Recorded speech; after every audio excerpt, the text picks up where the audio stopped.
এই মুহূর্তে আসলে নির্বাচনকে সুষ্ঠু করতে গণমাধ্যম ব্যক্তিদের সঙ্গে সংলাপ করছে নির্বাচন কমিশন। এই সম্পর্কে বিস্তারিত জানাতে আমাদের সহকর্মী আছেন আগারগাঁওয়ের নির্বাচন ভবনে মাহফুজা।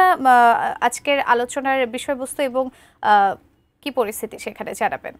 হয়েছে এবং গণমাধ্যম কর্মী বা ব্যক্তিত্ব যারা রয়েছেন, বিশেষ করে ইলেকট্রনিক মিডিয়ার, তারা কিন্তু আজকের এই সংলাপে বসছেন এবং সংলাপের মধ্য দিয়ে কিন্তু এই নির্বাচনকে অবাধ এবং সুষ্ঠু করতে বেশ কিছু পরামর্শ উঠে আসবে আমরা আশা করছি।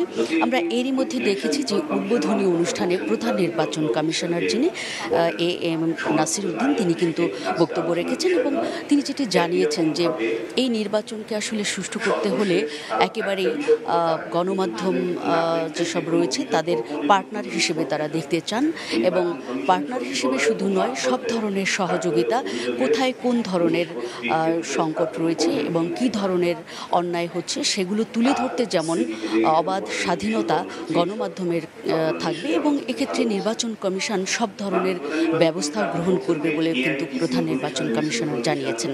তিনি যেটি বলেছেন যে আগামী নির্বাচনকে সুষ্ঠু করতে এবং সকল প্রশ্নের ঊর্ধ্বে উঠতে কিন্তু এবারে মৃত ভোটার যেসব রয়েছেন তাদেরকে কিন্তু তালিকা থেকে বাদ দেওয়া হয়েছে এবং একই সঙ্গে এই নির্বাচনকে একেবারেই তারা আয়নার মতো স্বচ্ছ হিসেবে দেখতে চান এবং স্বচ্ছ নির্বাচন অনুষ্ঠানে যা যা করা দরকার সেটাও কিন্তু তারা করছেন।